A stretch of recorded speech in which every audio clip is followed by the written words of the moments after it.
Bien, buenos días a todos. Nos encontramos el día de hoy, lunes 14 de marzo de 2022, conmemorando el Día Internacional de las Matemáticas. En ese sentido, vamos a impartir un tema acerca del concepto del infinito matemático.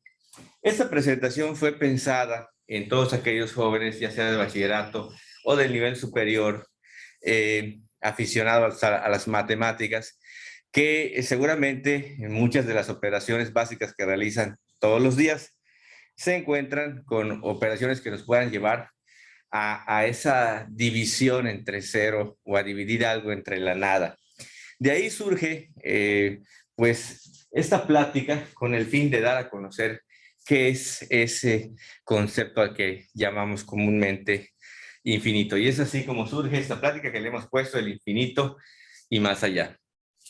Bueno, entonces, es muy común usar este término infinito. Todos los días nos podemos referir a él como algo muy grande. Etimológicamente significa algo que no termina, algo que no tiene fin, algo muy, muy, muy grande. Hay muchas definiciones que podemos encontrar aquí en todo el mundo y en todas las ingenierías y en muchas operaciones encontramos este significado, pero tiene aplicaciones y tiene una interpretación matemática que muchas veces no le damos adecuadamente. Es posible que nuestro cerebro no pueda concebir este concepto, pero podemos simplificarlo pensando en algo sin fin, sin límites. La mayoría de las cosas que conocemos tienen un fin, pero el infinito no. También lo relacionamos con el universo. ¿Sí? Las distancias en el universo son muy grandes. ¿Qué tan grandes? Pues tan grandes que tenemos que medir la distancia que recorre la luz en un año para poder definir una unidad de distancia en el universo, ¿no? Pero existen conceptos que implican al infinito, como por ejemplo los límites que vemos en el tema de funciones, que es una introducción al cálculo, cuando estamos hablando simplemente de funciones, que se pueden graficar en un plano X, Y. Pueden haber funciones que se extienden hacia el infinito, ya sea a la derecha, a la izquierda. Tenemos la E de Euler, que para muchos no saben qué es. La E es la base del logaritmo natural y que es una sumatoria de números de forma como está expresado ahí, desde cero hasta el infinito, hasta el número n, ¿sí? Y es una sucesión que nos define curiosamente que el área que hay bajo la curva y igual al logaritmo natural de x es igual a 1 entre 1 y e, que es aproximadamente 2.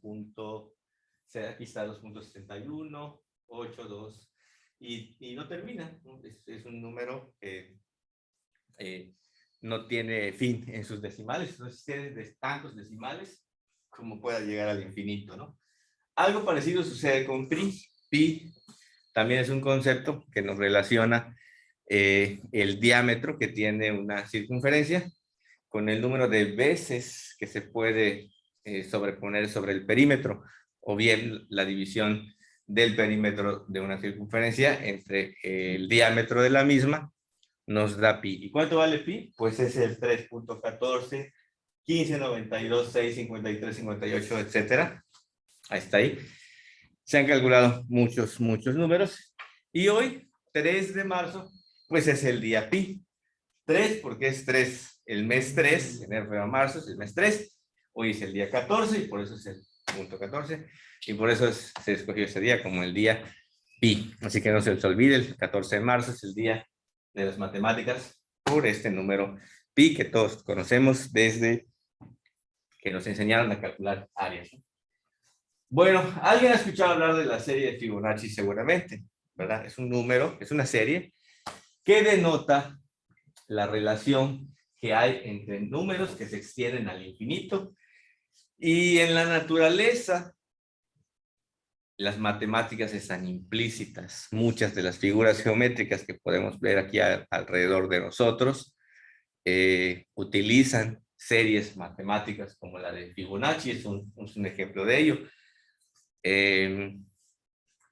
Esta serie de Fibonacci nos relaciona las distancias que hay incluso entre las partes del cuerpo humano.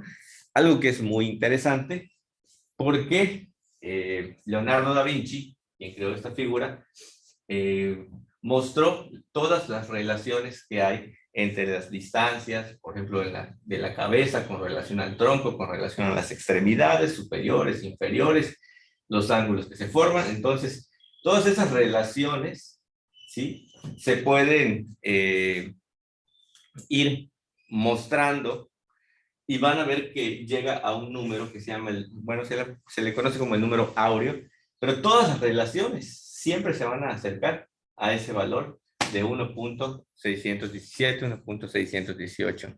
Es un valor, es una relación que surge de hacer todas las divisiones de las distancias de las partes del cuerpo humano. De ahí surgió ese número llamado número áureo.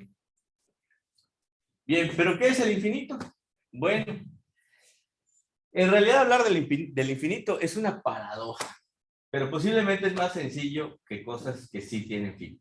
Porque cuando algo tiene un final tenemos que definir dónde está. Por ejemplo, en geometría, por definición, decimos que una línea recta tiene una longitud infinita en sus extremos, es decir, se dirige en ambos sentidos, en una misma dirección, pero en ambos sentidos. En geometría, por ejemplo, pues conocemos las figuras planas que nos han enseñado desde primaria, secundaria, empezando con la de 3 lados, el triángulo, el cuadrado, el rectángulo, luego, bueno, mientras más lados tenga, ¿sí?, se va pareciendo más a una circunferencia, ¿sí? De manera que podríamos decir que una circunferencia es un polígono regular de lados infinitos, ¿sí? Y la forma como se calcula cada una de ellas nos va llevando al área de una circunferencia. Mientras más lados tengas, más se aproxima al área de una circunferencia. Lo mismo ocurre si los cuerpos son en 3D, como el tetraedro, el cubo, el octaedro, el dodecaedro. Y así, con una serie de figuras que nos llevan a un infinito. Aquí les decía el caso mientras más se acerca una figura plana a un número mayor de lados, más se acerca al área de un círculo. ¿Sí? Pero bien, el infinito numérico, ¿qué es? Pues hay algunos números impresionantemente grandes, como Google. Todos usamos este buscador de nombre Google, pero ¿qué significa Google? Muchos no lo sabemos. Un Google es un 1 seguido de 100 ceros. Es una cantidad muy grande, difícil de pensar esa cantidad, ¿no? Imagínense un 1 con 100 ceros, ¿no? Si hasta en química, ¿sí?, hay un número, el 6.22 por 10 a la 23, que es el número de partes de moléculas que hay en un mol de cualquier sustancia, que se conoce como el número de Avogadro. Es un número muy, muy grande, pues así hay muchos. Entonces, Google es eso. Que por cierto, este número lo inventó el señor Milton Sirota. Bueno, no es un señor, es un niño de 9 años, sobrino del matemático Edward Kastner. A él se le ocurrió ese nombre Google y pues así le puso el tío y ahí se quedó. Y ahora es parte de nuestras vidas tecnológicas. Bueno, afirmaciones para representar el infinito. Entonces el tamaño del universo podría ser 2 líneas paralelas que en la geometría nunca se cortan, pues en el infinito puede ser que se corten. Es también una paradoja, ¿no? ¿Cuántos números decimales se obtienen al realizar 4 entre 3? Es un racional porque representa una fracción de 2 números enteros. ¿Cuántos números reales hay entre -1 y 3? O bien entre 1.2 y 1.3. Alguien me pudiera decir, bueno, pues entre -1 y 3, pues está de -1 a 0, de 0 a 1, de 1 a 2 y de 1 a 3. Hay 4 números enteros, pero pueden haber racionales, irracionales, fraccionarios, y entonces esta cantidad de números aumenta. Entonces, ¿cuántos números hay? Es como decir, entre 1.2 y 1.3, ¿cuántos números hay? Pues pueden decir 0.1, no, pero ¿cuál sigue después de 1.2? 1.21, no, 1.201 o 1.2001, ¿verdad? Entonces, siempre va a haber uno más grande o más pequeño, y esto hace que hablemos de densidad del infinito. Y lo vamos a ver aquí más adelante en un postulado. Bueno, un problema al que se enfrentan los alumnos en la comprensión de la división entre cero, o peor aún, ¿cuál es el resultado de dividir cero entre cero? En la clase de cálculo integral creo que lo hemos mencionado. Es por eso cuando un número se divide entre cero será infinito, porque el cero es el límite de los resultados. En los números naturales, enteros y reales, la división entre cero no posee un valor definido. En matemáticas, la división entre cero es aquella división en la que el divisor es igual a cero. Veamos algunos ejemplos. Por ejemplo, aquí.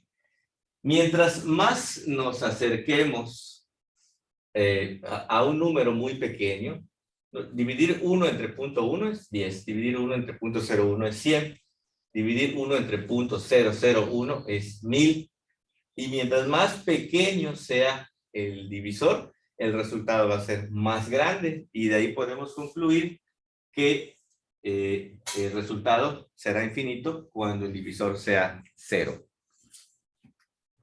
Y aquí pues hay algunos conceptos que no nos vamos a detener, son netamente matemáticos para explicar cuando el límite de una función puede ser hacia el lado izquierdo o hacia el lado derecho en una recta numérica, pero bueno, no nos vamos a detener aquí porque no es el objetivo de esta plática, sino, pues bueno, el cero simplemente se planteó serios problemas a los matemáticos a lo largo de la historia. Quienes han llevado cálculos saben que la regla de L'Hospital o la ley de Bernoulli en dinámica de fluido tratan sobre indeterminaciones con el cero y otros casos. Por ejemplo, dividir entre cero, cero dividido entre cero y el cero elevado a una potencia de cero. Incluso los programadores de algoritmos de computadoras tienen este problema. Justamente hablábamos el otro día que las marcas de las calculadoras, sean Casio, Sharp, Texas Instruments o cualquier otra marca, tiene sus patrones de sintaxis, y al final de cuentas una calculadora es una base de datos, ¿no? Que nos va a dar un número, una respuesta de acuerdo a una operación que realicemos, y si no tiene esa respuesta, pues no va a saber qué poner, ¿no? En esos casos, cuando hay una división entre cero, pues pone error de sintaxis, rebosamiento, no existe. Hay muchas respuestas ahí que pone, pero menos un valor. Entonces, si dividimos cualquier cantidad entre cero, siempre será representada por el infinito. ¿Sí? Aquí les voy a poner un ejemplo interesante para que se comprenda bien el infinito. Este me ha gustado mucho y siempre que lo he explicado dicen, pues sí, ahora nos queda más claro. Y dice, imaginemos que tenemos un cubo de agua de 1 litro. Imagínense. Y que queremos llenar un tanque de 10 litros. ¿Qué tendríamos que hacer para llenar ese tanque? A ver. Llenar 10 cubos de agua y echarlo. Bueno, eso sería lo más lógico, es lo que haríamos. Ok, es correcto, Mariana. Si imaginamos que ese cubo es 10 veces más pequeño, entonces necesitaríamos más cubos, o sea, 100 cubos. Si ese cubo es 100 veces más pequeño, necesitaríamos 1000 cubos para llenar ese tanque de 10 litros, ¿sí o no? ¿Sí o no? Correcto. Entonces podríamos pensar que si el cubo lleva 0 litros, ¿cuántos cubos necesitaríamos para llenar el cubo de 10 litros? ¿Cuántos?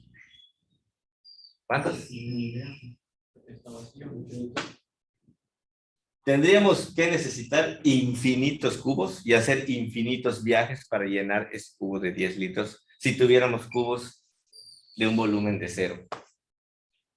De manera que esto no es así, puesto que infinitos cubos vacíos pues no llenarían nada. Entonces, esto nos lleva a pensar que es una paradoja, ¿no? Algo dice. Arribita de la presentación.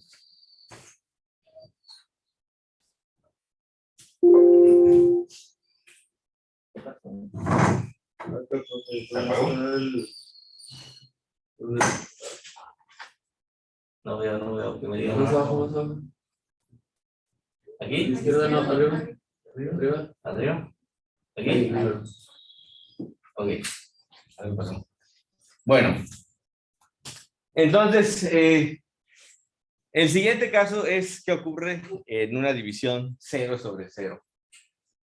Bueno, eso no da infinito. Esto es una verdadera indeterminación. Dividir la nada entre la nada, pues todavía no sabemos qué ocurre, ¿no? Podemos saber que 0 dividido entre algo es 0, que algo entre 0 es infinito, pero 0 entre 0, esto sí es una verdadera indeterminación. No está definido. El 0 elevado a la potencia de 0, pues bueno, si 0 es un exponente, ya sabemos que cualquier número elevado a la 0 nos da 1. Pero, ¿qué pasa si ese 0 está elevado a la algo? Pues no va a representar nada. ¿Qué sucede cuando dos expresiones colisionan? Para encontrar una explicación se trabaja con los límites de la ecuación y lo que se hace es tender a 0, que es el lado positivo, y el lado negativo para ver qué ocurre. Matemáticamente, el límite cuando x tiende a 0 de x a la x, o sea, de 0 a la 0, se obtiene tanto, y se obtiene que tanto desde el lado positivo como negativo los valores tienden a 1.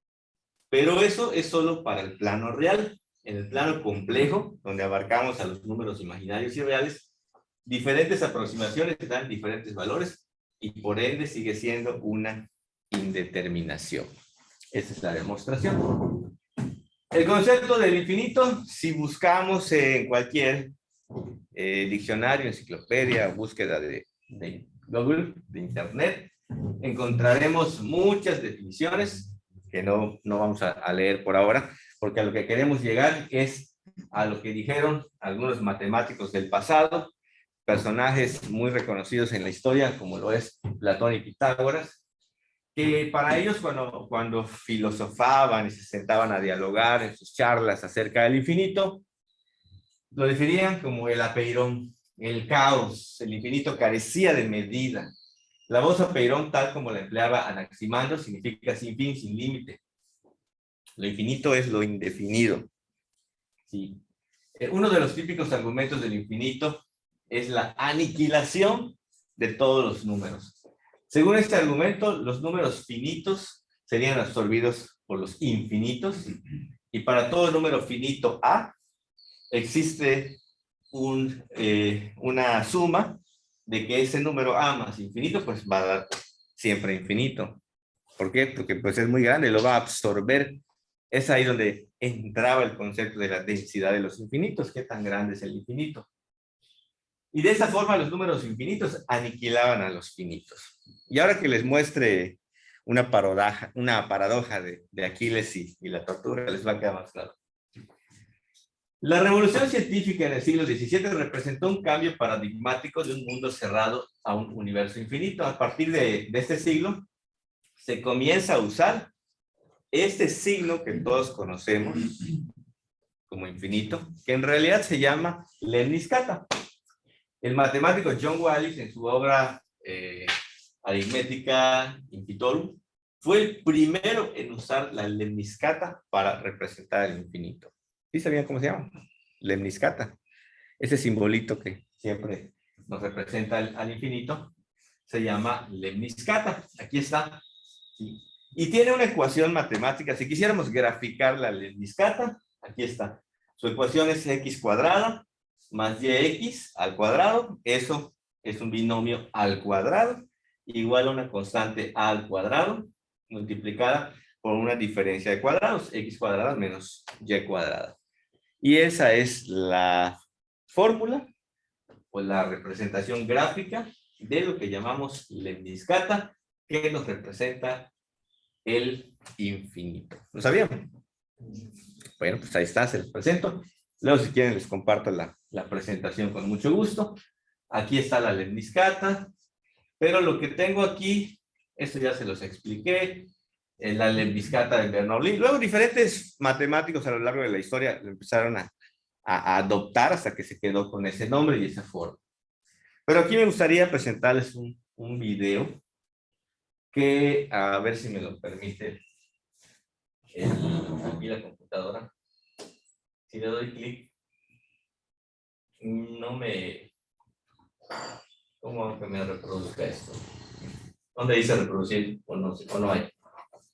Es que esto es una liga. A lo mejor en la diapositiva sale de presentarlo. ¿No? Sí, sale de- Ahí está la liga, perdón. Y si le doy tampoco. ¿Cómo le doy que me lleve esta liga? Creo que debería que salirse la presentación. Ajá, salir de la Lo pone escape. Le doy escape. Y ahora sí, Aquí. pícale ahí. Sí me dice. Ahí No, está. O copia y pégale un poco, le pégale. pero me debería llevar al... Ah, no, le copia todo el URL. Qué raro cuando le he dado... Es que no veo. ¿Copiar? Aquí dice copiar. No, arriba. Más. Ahí. Aquí. Y ahora va a Google Chrome. Ok. Perdón por esos detalles de tecnología. ¿Aquí se pegar? No, abajo, No veo. abajo. Ahí, mira. Ahí. Ya, está. Ok. Ok. Vean cómo se forma la lemniscata, sustituyendo valores a la fórmula que ya les dije. Y es el punto que describe esa recta que se mueve por esa hipérbola. ¿Ya vieron? Así se forma la lemniscata, sustituyendo puntos a ese valor. Muy bien. Bueno, vamos a salirnos de aquí. Por favor, me ayudan nada más porque no veo. Y como regreso al... Un poquito más aquí. derecha. Derecha. O sea, izquierda. Izquierda. Aquí. Izquierda. Un poquito más. Aquí. Ahí, mira. Ok. Entonces, bueno, esa es la lemniscata, así se forma. También si cortan una dona, también podemos ver la forma de una lemniscata. Bueno, llegamos a este personaje. ¿Quién fue George Cantor? El matemático que descubrió que hay muchos infinitos y no todos son del mismo tamaño, lo que hablábamos de densidad del infinito. Cantor reveló que el infinito en sí mismo es un número, de hecho infinitamente muchos números. Una revelación que desafió profundamente el establecimiento matemático. El verdadero logro de Cantor fue demostrar que hay infinitos más grandes que otros, algo sencillamente asombroso. Entonces no se trata solo de lo finito y lo infinito. Hay infinidades grandes, otras enormes y otras sorprendentemente más grandes. Aquí está Cantor. Bueno, en la época en que vivió, en que nació, es San Petersburgo, 3 de marzo del 45. Y nos habló de la propiedad biyectiva que existe entre dos variables para definir una función. Y de ahí surgieron números a los que llamó transfinitos y los clasificó en cardinales y ordinales. Sí, no nos vamos a detener mucho en esto, pero nada más para que podamos entender el concepto de la densidad del infinito o qué tan grande es el infinito, se estableció esta hipótesis. No existen conjuntos cuyo tamaño estén comprendidos estrictamente en el de los enteros y los reales. Si se acuerdan de la clasificación de los números, empezamos, por ejemplo, con los naturales, que son los que nos enseñan para las operaciones básicas, como el 1, los primos, los compuestos. El 0 se cuece aparte, porque no está definido como natural, pero sí es un entero y sí nos es útil. Y junto con los naturales forma el conjunto de los enteros. Y ahí vamos a tener enteros positivos y enteros negativos. Y las operaciones básicas que ahí se podían hacer eran solamente sumas, multiplicaciones. Pero cuando nos enfrentamos a las divisiones ya no cabían ahí y surgieron los fraccionarios, que son divisiones entre números naturales. Pero luego surgieron, no era suficiente porque habían divisiones que nos podían dar un número racional, aquel que tiene muchos decimales y que no estaban ahí en los enteros ni en los fraccionarios, y se creó el grupo de los racionales. Pero tampoco fueron suficientes, porque luego las potencias fraccionarias, o sea, las raíces, tienen números decimales también muy largos. Y ahí surgieron los irracionales. Son números que proceden de potencias fraccionarias o bien raíces.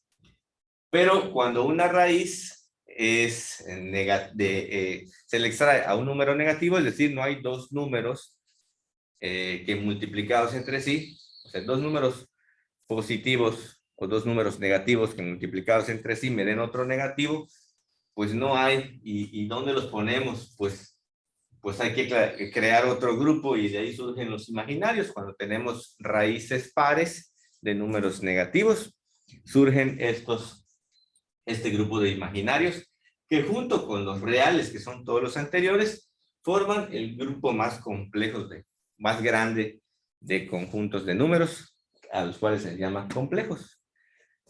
Yo les pregunto, ¿cuál de todos los conjuntos es el más grande? ¿Qué me responderían? ¿Cuál es más grande? Aquí tenemos clasificados a todos los números, todos los que existan. ¿Cuál? Pues todos son igualmente de infinitos. ¿Cuántos números tienen? ¿Cuántos primos hay? Infinitos. ¿Cuántos fraccionarios hay? Infinitos. ¿Cuántos reales hay? Infinitos. Solamente que de infinitos a infinitos hay infinitos más grandes y el más grande sería efectivamente los complejos. Bueno, esa es la paradoja de Aquiles, la tortuga y el infinito. Esto es para explicar un poquito cómo es que hicieron una apuesta. A ver, en otros videos lo he visto como que, a ver, ¿quién es más rápido, no? Un conejo o una tortuga, ¿no? Y salen los dos desde una línea de inicio y tienen que llegar a una meta, ¿sí? Y a ver cuando el conejo le dice a la tortuga, bueno, tortuga, te voy a dar chance de que te adelantes un poquito, de todos modos te voy a ganar, ¿no? Y nunca le gana, y algo así sucede con la paradoja de Aquiles. Es un video, a ver si me permite tampoco, ¿verdad? Tengo que salirme, o si está. Creo que tiene que salirse. También hay que salirse, bueno. Está ahí. La misma operación.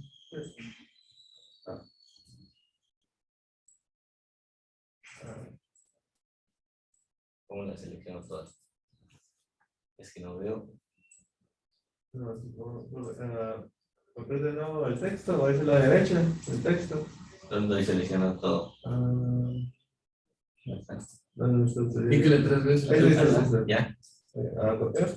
¿Dónde se copia? Arribita. Ahí, Abajo. Aquí. Ok.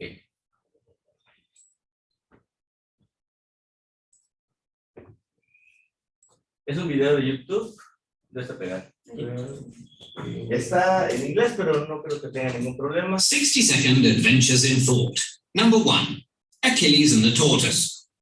How could a humble tortoise beat the legendary Greek hero Achilles in a race? The Greek philosopher Zeno liked a challenge and came up with this paradox. First, the tortoise is given a slight head start. Anyone fancying a flutter would still rush to put their money on Achilles. But Zeno pointed out that to overtake him, Achilles would first have to cover the distance to the point where the tortoise began. In that time, the tortoise would have moved, so Achilles would have to cover that distance, giving the tortoise time to amble forwards a bit more. Logically, this would carry on forever. However small the gap between them, the tortoise would still be able to move forwards while Achilles was catching up, meaning that Achilles could never overtake. Taken to an extreme, this bizarre paradox suggests that all movement is impossible. But it did lead to the realization that something finite can be divided an infinite number of times. This concept of an infinite series is used in finance to work out mortgage payments, which is why they take an infinite amount of time to pay off.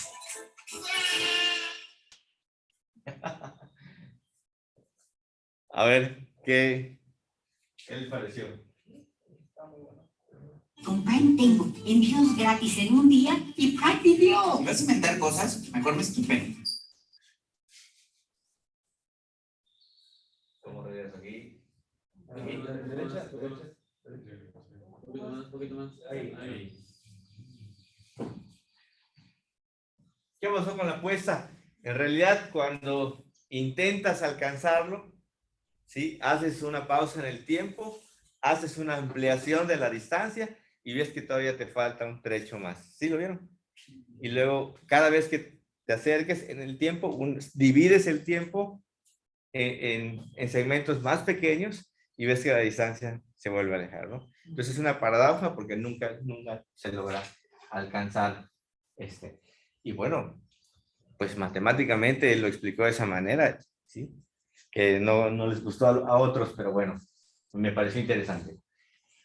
Otra manera de interpretar el infinito o las densidades de infinito es que cuando asociamos una distancia a otra, como si tuviera una lente de aumento, en este caso, asociar un segmento de 0 a 1 y a cada uno biyectivamente que le corresponda a otro en un segmento de 0 a 100, como lo representa esta figura, que es luego de decir que un segmento dibujado en un folio contiene el mismo número de puntos en el segmento que une la Tierra con la Luna, la Tierra con cualquier galaxia.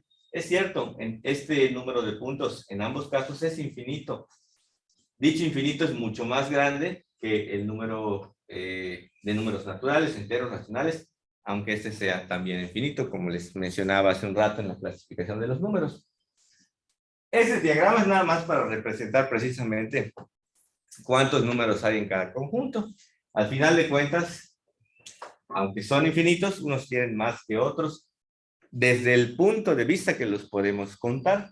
En este caso, en ese diagrama, que no nos vamos a detener, es el diagrama de Cantor, para demostrar como una matriz, donde podemos ordenar los pares, nada más que está aquí en forma de fracción, que se pueden contar, ¿sí? Es decir, a cada número natural le corresponde un primo, pero al final de cuentas todos son infinitos. Seguramente hemos llegado a esta conclusión. Hay el mismo número de números enteros que números pares, pero con otra pregunta. ¿Es el todo mayor que una de sus partes? No siempre.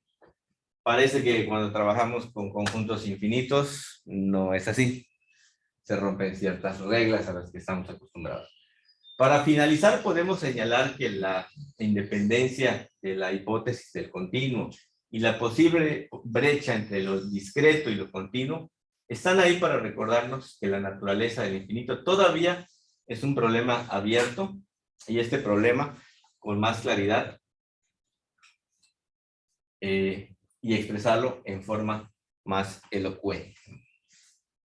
Y antes de cerrar esta plática, con esto vamos a concluir. Un último video que me pareció valioso para cerrar la plática. Siempre es el infinito, vamos a tener que hacer lo mismo. No, Este sí. este sí, pero creo que los demás no tenían hyperlink, entonces. Sí, ahí está. ¿Lo ¿Lo abrió? No, creo que. Aprieta Explora YouTube. No, póngale nada más con acá. Ese. Sí. No. ¿Tiene sonido? No, pero este no es profesor. Este es otra cosa. ¿No lo abrió? No, sería que lo use como. ¿Es ese? Este es, no sé. Ahí está, ahí.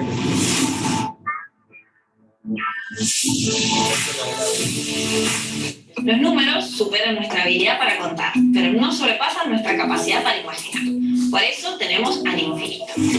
Antes, mucho antes de siquiera llegar al infinito, los números pueden volverse tan grandes que resulte imposible abarcarlos y manipularlos para hacer cálculos. Por ejemplo, te llevaría unos 30 años contar hasta el número 1000 millones y no te daría la vida para contar hasta 1 millón. Uno de los números más grandes para los cuales tenemos un nombre es un Google, que es un 1 seguido de 100 ceros. Y por cierto, también es la palabra de la cual deriva el nombre de la compañía. Pero bueno, volviendo al Google, quizás decir que tiene 100 ceros no te parezca tanto, pero en verdad es más de la cantidad de átomos que existen no ya en toda la Tierra, sino en todo el universo observable. Sin embargo, un Google no está más cerca del infinito de lo que está el número 1, porque se trata de cantidades tan grandes que la diferencia se vuelve ínfima. Ahora, para llegar a la idea matemática del infinito, antes tuvo que existir otro número muy especial, el cero. En el siglo VII, los indios ya habían descrito algunas de las reglas básicas de cómo hacer cuentas usando el cero, que son las mismas que se enseñan hoy en las escuelas de todo el mundo. Estas reglas son que 1 más 0 es 1, 1 menos 0 es 1, y que 1 por 0 es 0. Pero cuando intentaron dividir 1 entre 0, se encontraron con un problema. ¿Qué número multiplicado por 0 es igual a 1?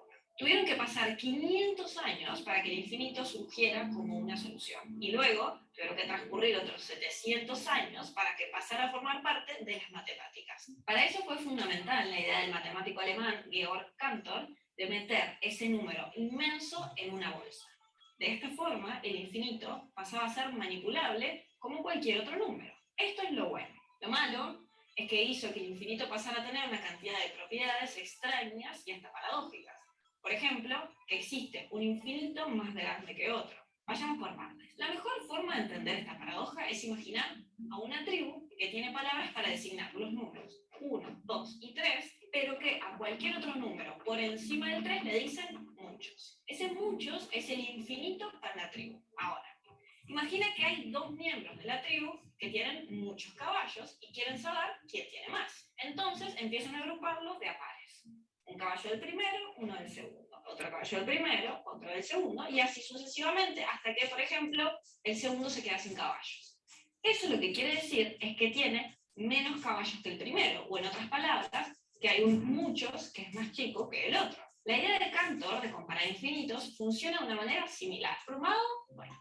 Lo mismo le sucedió a una de las mentes matemáticas más brillantes del siglo XIX, que denostaron las ideas de Cantor y lo aislaron de la comunidad científica. Eventualmente, la genialidad de Cantor fue reconocida y hoy sus ideas están plenamente integradas a las matemáticas modernas. Gracias al infinito podemos imaginar cosas inmensamente grandes como el universo, pero también inmensamente pequeñas usando el llamado cálculo infinitesimal. Es este cálculo el que nos permitió desde inventar las tomografías hasta poner astronautas en la Luna o desarrollar los teléfonos celulares. Así que, hasta el infinito y más allá. Estamos haciendo cada vez más videos de ciencia y queremos saber qué piensan, así que escríbanos. Muy bien. ¿Qué les pareció?